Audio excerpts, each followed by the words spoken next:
చూడండి ఈ ball pitch మీద ఎలా బౌన్స్ అవుతుందో. ఇక్కడే మ్యాజిక్ మొదలవుతుంది బాస్. ఇప్పుడు క్లోజప్లో చూడండి. ఫ్రిక్షన్. బాల్ కింద ఈ yellow arrows చూసారా? ఇదే ఫ్రిక్షనల్ ఫోర్స్.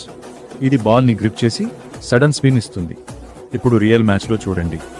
స్పిన్నర్ బౌల్ చేసినప్పుడు పిచ్ ఎక్కువ గ్రిప్ ఇస్తే బాల్ ఎంత తిరుగుతుంది. ఇది జరుగుతుంది ఫ్రిక్షన్ ప్లస్ ఆస్పెరిటీ వల్ల.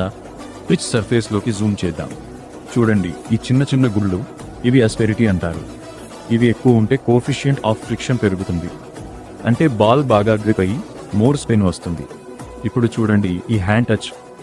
పిచ్ డ్రై అండ్ క్రాక్డ్గా ఉంటే ఎంత రఫ్ అవుతుంది. రెడ్ సాయిల్ పిచెస్ ఎందుకు స్పిన్ ఫ్రెండ్లీ అంటే అవి డ్రై అయ్యేసరికి బ్రిటిల్ అవుతాయి, క్రాక్స్ వస్తాయి, ఆస్పెరిటీ పెరుగుతుంది. మ్యాచ్ ప్రారంభం నుంచి ఓవర్స్ పెరిగే కొద్దీ పిచ్ ఎండిపోయి క్రాక్స్ ఎక్కువ అవుతాయి, బాల్ కూడా రఫ్ అవుతుంది. ఇదే రీజన్ ఎందుకు ఇండియా, చెన్నై లాంటి పిచ్చెస్లో స్పిన్నర్స్ రాజ్యం చేస్తారు. ఇప్పుడు క్రాస్ సెక్షన్లో చూడండి.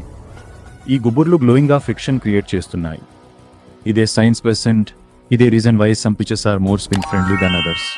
అందుకే స్పిన్నర్ బౌల్ చేసినప్పుడు మనం పిచ్ చూసి పిచ్ స్పిన్ ఇస్తుంది బాస్ అని అనుకోవచ్చు.